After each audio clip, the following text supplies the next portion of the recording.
सौ बात की एक बात यह कि बिल्डिंगों में सिक्योरिटी गार्ड को लोग समझते क्या हैं जो उनसे मारपीट तक करने पर उतारू हो जाते हैं। दिल्ली के पास ग्रेटर नोएडा की हाउसिंग सोसाइटी में एक आदमी को बिल्डिंग की बेसमेंट में अपने कुत्ते घुमाने से गार्ड ने रोक दिया तो वो मारने लगा गार्ड को। पास ही नोएडा के एक अस्पताल में लिफ्ट में जाने को लेकर मारपीट करने लगे लोग गार्ड से। और ये एक दो जगह की बात नहीं है। प्राइवेट सिक्योरिटी को क्या आप अपने घर की पुलिस समझते हो? ग्रेटर नोएडा में वो आदमी बेसमेंट में अपने कुत्ते घुमा रहा था। कुत्ते घुमाने का मतलब शौच के लिए कुत्तों को ले जाना ही होता है आमतौर पर। वहां सोसाइटी में इसकी इजाजत नहीं होगी, गार्ड की जिम्मेदारी होगी ये सब रोकना, तो गार्ड ने रोका होगा। यानी गार्ड ने तो अपनी ड्यूटी ही की ना।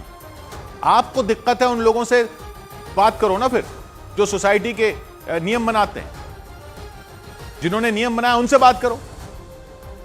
अपने काम करने वाले को काम करने के लिए मारोगे आप? वो अपना काम कर रहा है। वाह। उधर अस्पताल में लिफ्ट के लिए झगड़ पड़े लोग तो गार्ड को मार दिया। जो मारपीट नहीं करते वो भी गाली गलौज तो ऐसे करते हैं गार्ड से जैसे यही सुनना उनका काम हो। ये प्राइवेट गार्ड ना होकर असल में पुलिस होते ना, तो यही लोग हाथ जोड़कर गिड़गिड़ा रहे होते उनके आगे, अगर ये पुलिस वाले होते। लेकिन गार्ड को धौंस दिखाकर बड़े लाट साहब बने फिरते हैं। ऊंच नीच कूट कूट कर भर रखी है नस नस में। किसी काम को नीचा मानना जैसे अधिकार हो इन पढ़े लिखे जाहिलों का। रोजगार की कमी होने की वजह से एक तो कम तनख्वाहों पर आपको लोग मिल जाते हैं जो आपकी सोसाइटियों को आपके लिए सुरक्षित रखते हैं, तो आप अपने आप को राजा समझने लग जाओगे।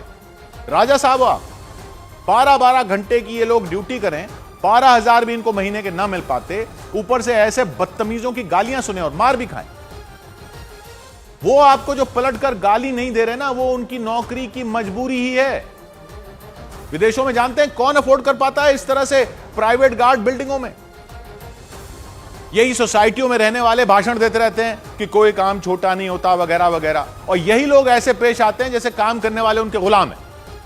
ये नया जातिवाद फैला रखा है इन लोगों ने।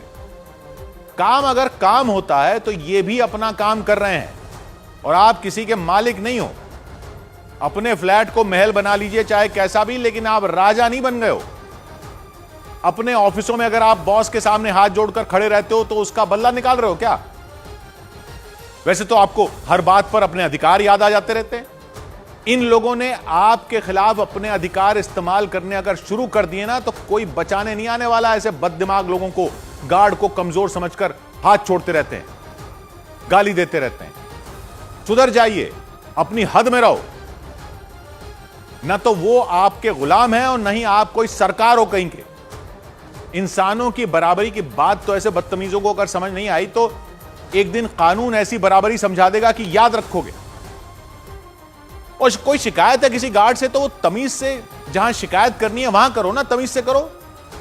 और अगर किसी नियम से दिक्कत है तो गार्ड ने थोड़ी नियम बनाए, जिन्होंने बनाए हैं उनसे जाकर लड़ो अगर लड़ना है तो। गार्ड पर हाथ छोड़कर कोई दबंग नहीं दिख रहे आप। लाचारी गार्ड की नहीं, आपकी दिख रही है कि नियम बनाने वालों से बोलने की हिम्मत नहीं तो चले गार्ड को हड़काकर अपना रौब झाड़ने। जाहिल।